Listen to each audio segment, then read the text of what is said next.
O que André Lara Rezende não entendeu sobre a história da moeda na Inglaterra.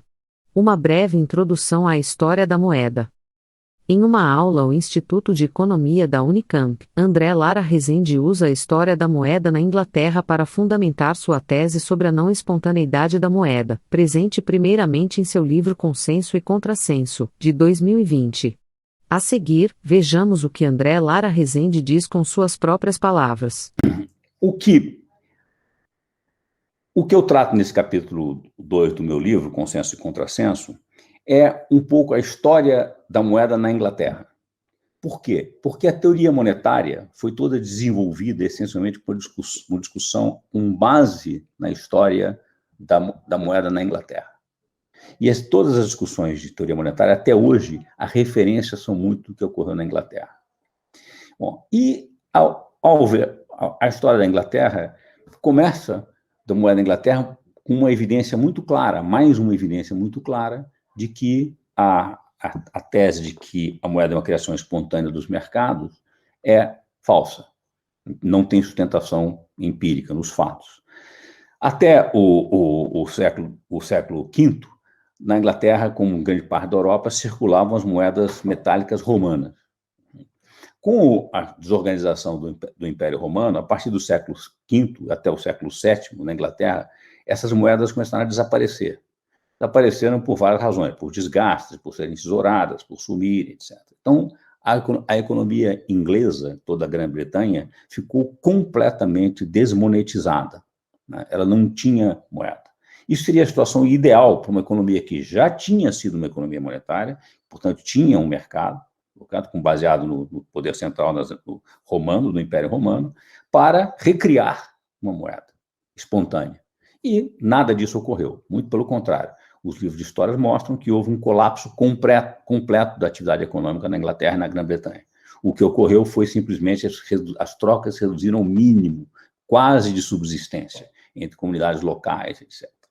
E só voltou quando, lembramos que com o fim do Império Romano, a Inglaterra se fragmentou, não tinha mais ou menos uma coisa que era uma versão do feudalismo europeu, uma micro-versão na Grã-Bretanha, com barões e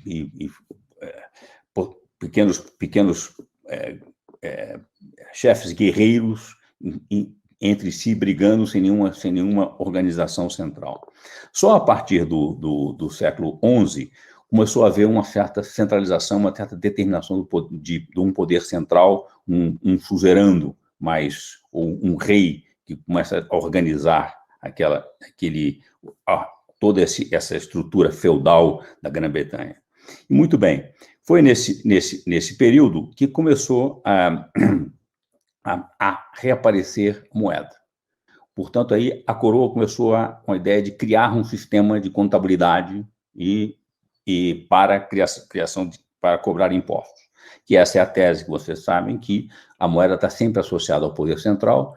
Por quê? Porque o poder central mantém a contabilidade justamente porque ele tem o direito, né, com mais ou menos legitimidade, de cobrar impostos. E ele aceita, por isso é que ele cria o sistema de contabilidade, ele aceita os passivos que ele emite, o crédito que ele emite contra ele para pagamento de impostos. Isso é que é a origem do sistema monetário. Muito bem, foi a partir do século XI, com essa consolidação do poder central, que, primeira vez começou na Inglaterra a se cunhar moedas metálicas. Então, passou a circular a moeda de representação.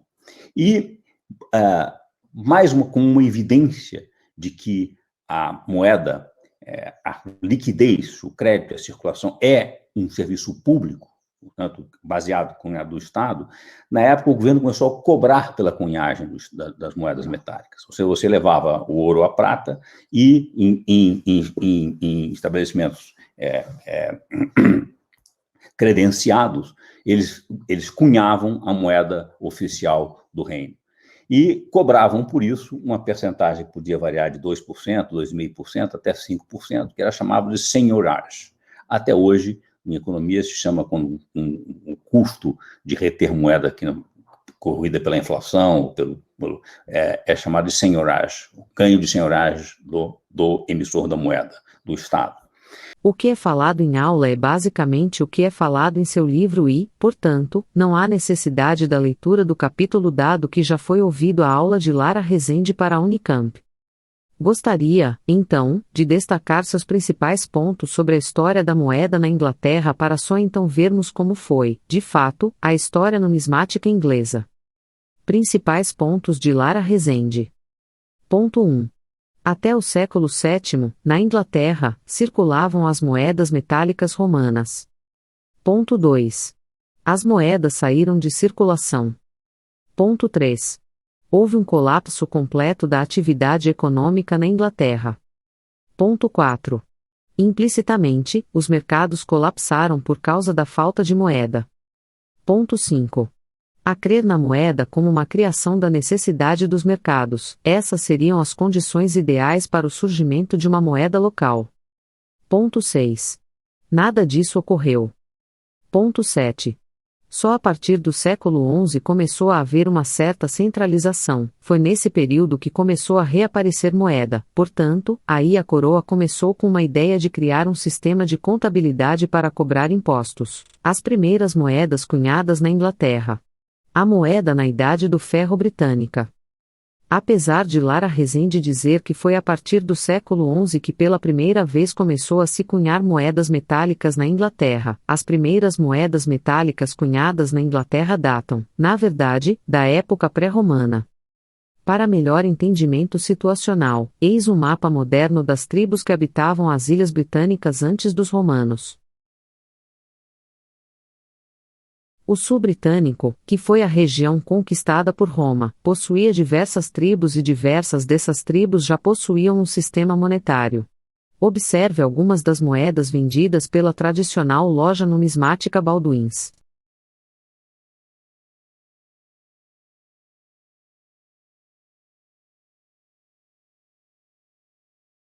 As moedas nomeadas como stater são inspiradas nas moedas gregas de mesmo nome. Portanto, pode-se falar com alto grau de certeza que toda essa região do sul britânico possuía um sistema monetário na época pré-romana. Um caso curioso, porém, são os Dunonii, ou Danonii, dependendo do autor. Gaius Júlio Solinos, aportuguesado como Gaio Júlio Solino, destaca que eles viviam do modo antigo, sem o uso do dinheiro, mas sim à base da troca, o que é uma possível referência a uma economia de escambo. O declínio econômico dos séculos V e VI. O colapso econômico britânico dos séculos V e VI foi causado pela ausência de moedas ou a ausência de moedas foi causada pelo colapso econômico? 4 pontos. 1. Crise institucional e os anglo-saxões. 2. Peste bubônica. 3. Desastre natural. E 4. Declínio populacional. Crise institucional e os anglo-saxões. Como um grande acadêmico, acredito que não seja necessário destacar ao André Lara Rezende a importância das instituições para a prosperidade de uma nação dado a quantidade de trabalho sobre instituições e desenvolvimento bem recebidos academicamente, de grandes nomes como, por exemplo, Acemoglu, Coetzee, Ostrom, Williamson, e outros. Mas é necessário destacar que, com a saída abrupta dos romanos das terras britânicas, a ilha entrou em uma crise institucional profunda, e, não obstante, a então Britânia passou a receber povos de diversas diferentes regiões. Um dos pontos de André Lara Rezende é, como a Britânia estava acostumada com um sistema monetário, era natural que o mesmo povo, os britões, continuasse com um sistema monetário, o que não aconteceu. Antes de mais nada, é preciso lembrar que a Inglaterra anglo-saxã não foi composta exatamente pelo mesmo povo da Britânia romana, os anglos e os saxões, que, embora tivessem conhecimento sobre, não utilizavam um sistema monetário, eram povos novos vindo do continente. Eles se instalaram na Britânia apenas após a saída abrupta dos romanos da ilha, quando a defesa se enfraqueceu. É dessa época, inclusive, que o mito de Rei Arthur deriva, onde ele, um britão, teria defendido a Britânia dos anglo-saxões. Essa migração anglo-saxã não foi, de forma alguma, pacífica. Levou a uma série de conflitos e tumultos até os anglo-saxões se estabelecerem como força dominante da região. Peste bubônica, circa 525 adiante. Embora não seja tão popular quanto a peste negra, a peste justiniana, que foi, também, uma pandemia bubônica, devastou a Europa como um todo por séculos. Na tela, um artigo introdutório sobre a história das epidemias. A peste bubônica do século VI é considerada por muitos acadêmicos como a primeira pandemia da história. Desastre natural. O inverno vulcânico de 536. Como se uma pandemia bubônica não fosse o suficiente, um vulcão, provavelmente na Islândia, entrou em erupção de forma massiva, levando o hemisfério norte como um todo a uma pequena era do gelo. As maiores evidências documentadas, isso é, além das evidências científicas obtidas através da análise dos vulcões, vêm de diversos relatos independentes sobre as plantações não darem seus frutos nessa época, o que provavelmente levou a uma grande fome por toda a Europa. A combinação de pandemia e desastre natural foi tão forte, que alguns historiadores chegam a considerar o século VI como o pior para estar vivo.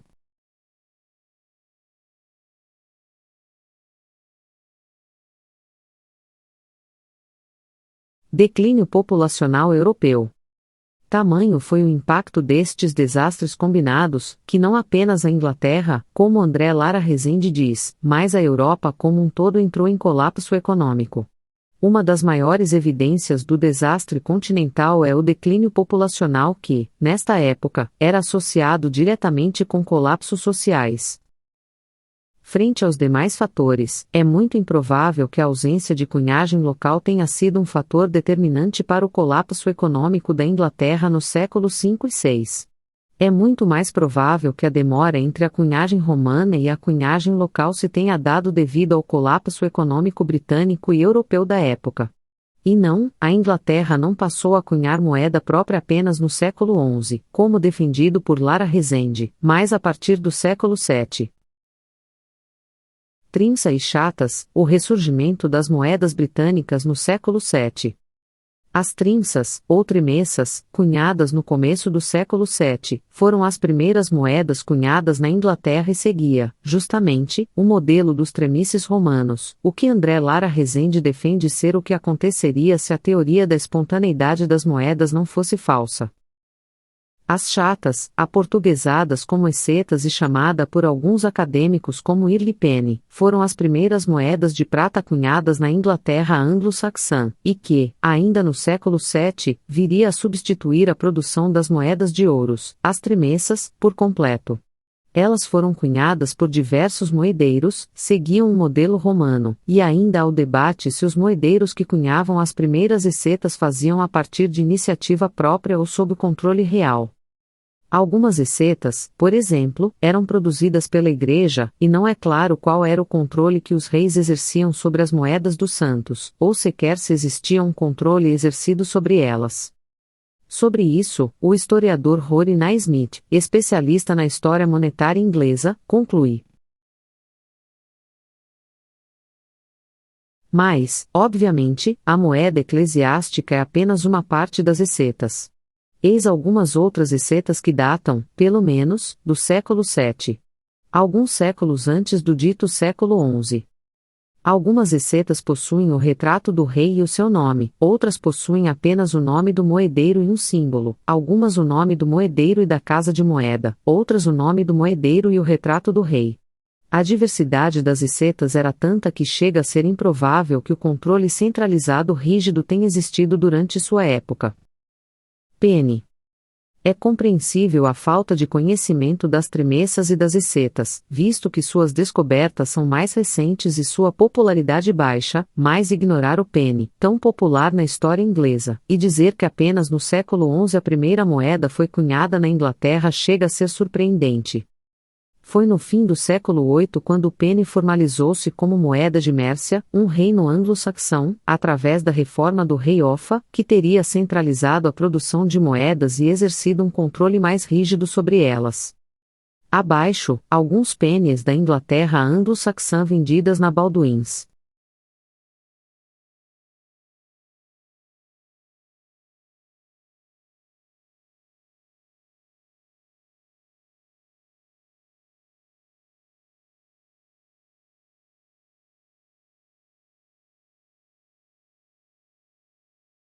Conclusão. A história da moeda inglesa trazida por André Lara Rezende, um dos maiores economistas brasileiros, em seu livro Consenso e Contrassenso e em sua videoaula para o Instituto de Economia da Unicamp, possui diversas falhas, algumas basilares, e devem ser revistas por levarem a conclusões equivocadas. As conclusões dos principais pontos são, portanto: Premissa 1. Até o século VII, na Inglaterra, circulavam as moedas metálicas romanas. Premissa 2. As moedas saíram de circulação. Correto. A partir do século VII, com a ausência das moedas romanas que sumiram da Inglaterra anglo-saxã, passou-se a produzir imitações romanas, as tremessas e as essetas. Premissa 3.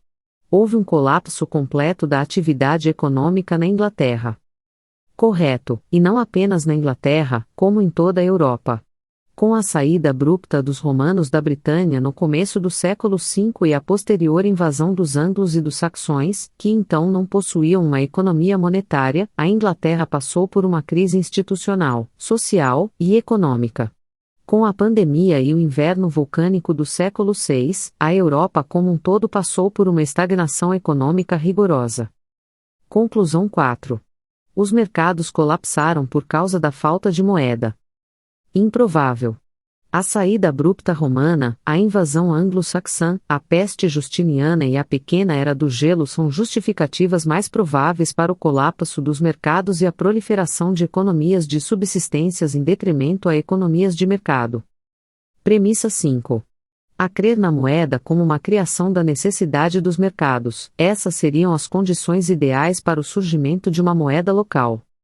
Correto, da ausência de moeda face à necessidade de moeda. Conclusão 6. Mas não foi o que ocorreu.